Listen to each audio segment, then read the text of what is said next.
ஹாய்ங்க, திருவிழாக்களில் அப்புறம் பீச் சைடில் கிடைக்கக்கூடிய ஒரு சிப்ஸு தாங்க நம்ம வீட்டிலே செய்ய போகிறோம். ஸோ அது என்ன சிப்ஸ் அப்படின்றத பார்த்த உடனே கண்டுபிடிச்சிருப்பீங்க. ஆமாங்க, இது மரவள்ளிக்கிழங்கு சிப்ஸு தான். அதுவும் இது வீட்டிலையே விளைஞ்ச மரவள்ளிக்கிழங்குல செஞ்ச சிப்ஸு தாங்க. மரவள்ளிக்கிழங்கு சிப்ஸ்லேயே நிறைய வெரைட்டி இருக்குங்க. மோஸ்ட்டாக நம்ம சாப்பிட்டது பார்த்திங்கன்னா குச்சி சிப்ஸாக தான் இருக்கும்.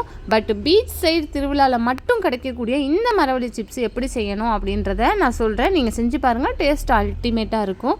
அதுக்கு முதல்ல மரவள்ளிக்கிழங்க தோல் சீவிடுங்க. சீவினதுக்கு பிறகு அதில் தண்ணி ஊற்றி உப்பு போட்டு ஒரு 3/4 பாகம் வேக வச்சுடுங்க.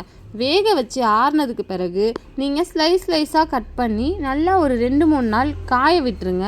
காஞ்சதுக்கப்புறம் எடுத்து எண்ணெயில் போட்டு வறுத்து உப்பு மிளகாத்தூள் தூவி சாப்பிட்டு பாருங்கள். டேஸ்ட் அல்டிமேட்டாக இருக்கும். என்னோடய குட்டி பையனே ரொம்ப விரும்பி சாப்பிட்டுட்டு இருந்தான். சூப்பராக இருக்குன்னு வேறு சொன்னான். கடையில் இனிமேல் 100 கிராம் 50 ரூபா கொடுத்து வாங்கி சாப்பிட வேணாம், நீங்களே செஞ்சு சாப்பிடுங்க. பாய்.